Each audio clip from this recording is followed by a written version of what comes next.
प्रत्येक पुतळ्याची पूजा ही पुण्यतिथी जयंतीला होते अध्यक्ष महोदय।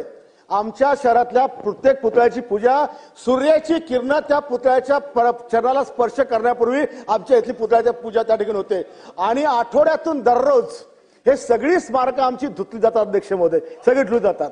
त्याच्यामुळे जे स्मारकांच्या सुरक्षेचा जो विषय या ठिकाणी उपस्थित केला, आम्ही एक चांगला आदर्श त्या ठिकाणी घडवण्याचा अध्यक्ष महोदय प्रयत्न त्या ठिकाणी केला।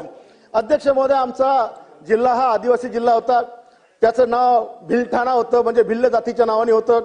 मग त्याचं नाव बुलढाणा झालं, मग बुलढाण्याचं बुलडाणा झालं।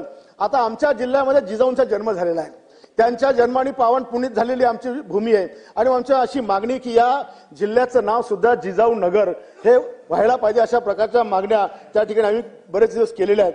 अध्यक्ष महोदय, दुसरा विषय आरटीई कायदा शासनाने केलेला आहे। आरटीई कायदा म्हणजे गोरगरिबांच्या मुलांना प्रायव्हेट शाळेतल्या सीबीएसईचं शिक्षण असेल, स्टेट बोर्डचं शिक्षण, जे मुलं खाजगी शाळेचे पैसे भरू शकत नाही अशा 25% मुलांना त्याच्यामध्ये विनामूल्य संस्थांनी शिकवा, अशा प्रकारचा कायदा आहे। पण अध्यक्ष महोदय, असं होताना कुठं दिसत नाही आपल्याला। त्या शाळेतल्या कर्मचाऱ्यांच्या मुलांच्या नावाने त्या ऍडमिशन दुसऱ्याला दिल्या जातात आणि गरिबांचे पोरं त्या ठिकाणी दूर जातात।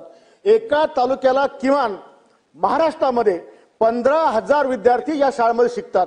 याच्या अगेन्स्टमध्ये किमान 3,700 गरिबांच्या विद्यार्थ्यांना प्रत्येक तालुक्याला आरटीई कायद्याअंतर्गत शिक्षक द्यायला पाहिजे, पण केवळ 30 लोकांना पण शिक्षण मिळत नाही। 3,750 तर वेगळं झालं। या संदर्भामध्ये स्थानिक शिक्षण अधिकारी प्राथमिकचे असतील, माध्यमिकचे असतील, या सगळ्यांना सांगून या कायद्याची काटेकोरपणे अंमलबजावणी या ठिकाणी करण्यास सांगितलं पाहिजे। अध्यक्ष महोदय, आपण मागच्या काळात सरपंचाचे मानधन वाढवले, सरपंचाचा पगार आपण वाढवला, पण अद्यापपर्यंत वाढलेला पगार हा त्यांना मिळालेला नाही। अध्यक्ष महोदय, गावात गेली की सगळे सरपंच त्या ठिकाणी आपल्याला मागणी या ठिकाणी करतात। अध्यक्ष महोदय, माझ्या विधानसभा क्षेत्रामध्ये शासनाच्या मदतीने 165 गावापैकी मी 145 गावच्या जल जीवनच्या आणि प्रादेशिक पाणी पुरवठ्याच्या योजना पूर्ण केला। आजच्या तारखेला जी काही 70-80 गावं माझी दुष्काळाच्या काळात होती, मी शासनाचं अभिनंदन केलं की यांच्या प्रयत्नामुळे आज अख्खा मतदारसंघ हा पिण्याच्या बाबतीच्या संदर्भात हा दुष्काळ मुक्त त्या ठिकाणी झाला। अध्यक्ष महोदय, मराठवाड्याच्या बाबतीमध्ये अर्जुनराव दुपारी बोलले की मराठवाड्यामध्ये 18% सिंचन आहे। अध्यक्ष महोदय, माझ्या विदर्भातल्या शेवटच्या गावात फक्त 6% सिंचन आहे, फक्त 6% सिंचन आहे। त्याच तालुक्यात 5,000च्या वर आत्महत्या अध्यक्ष महोदय।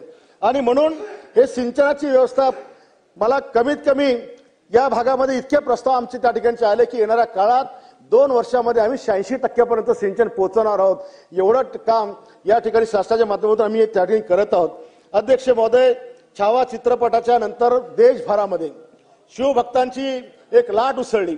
शिवरायांच्या आणि संभाजीराजांच्या वर झालेले अनेक अत्याचार पाहून प्रत्येकाला वाटत होतं की या इतिहासामध्ये संभाजीराजांना न्याय मिळाला नाहीये आणि म्हणून अनेकांना असं वाटतं की औरंगजेबाचा कबरीचा विषय आला की शिवरायांचा इतिहास संपणार आहे। अध्यक्ष महोदय, शिवरायांचा इतिहास सुवर्ण अक्षराने लिहिला गेलेला आहे, लाखो पुस्तकांमध्ये आहे, विदेशामध्ये आहेत, इंग्लंडमध्ये, सगळ्या देशामध्ये। त्याच्यामुळे एखाद्या क्रूर कर्म्याच्या कबरीचा जर विषय आला तर त्याच्यामुळे शिवरायांचा इतिहास संपत नाही अध्यक्ष महोदय, तो संपू शकत पण नाही। तो आज प्रत्येकाच्या काळजामध्ये कोरला गेलेला आहे आणि म्हणून अशा प्रकारे दिशाभूल करण्याचं वक्तव्य त्या ठिकाणी कोणी करू नये। आणि त्या अनुषंगाने या सरकारमधले मंत्री निलेश राणे यांनी जे काही वक्तव्य केलं त्याच्यावर विरोधी पक्षाने जाहीरपणे सांगितलं, नितेश राणे यांनी जाहीरपणे सांगितलं, सगळ्यांनी नाही, दोघं भाऊ एकच आहेत, जाहीरपणे त्यांच्यावर आरोप केला की नितेश राणेंच्या भाषणामुळे नागपूरची दंगल झाली। अध्यक्ष महोदय, त्यांचं स्टेटमेंट की नागपूरमध्ये नव्हतं, त्यांचं स्टेटमेंट मुंबईमध्ये होतं, जे अख्ख्या महाराष्ट्राने पाहिलं। मग जर त्यांच्या शब्दामुळे दंगल झाली असती तर महाराष्ट्राच्या कानाकोपऱ्यात झाली असती, त्यांच्या शब्दामुळे दंगल झाली असती तर जिजा ठिकाणी मुस्लिम बहुल वस्ती आहे तिथे देखील दंगल झाली असती। पण नागपूरची दंगल ही पूर्णपणे नियोजित होती, रेखी करतानाचे लोक त्याकडे पाहिल्या गेले, त्याच्यामुळे सरकारमधले मंत्री बेताल बोलतात आणि त्याच्यामुळे कायदा सुव्यवस्था बिघडली, हे विरोधी पक्षाचं म्हणण्याशी मी अजिबात सहमत नाही अध्यक्ष महोदय।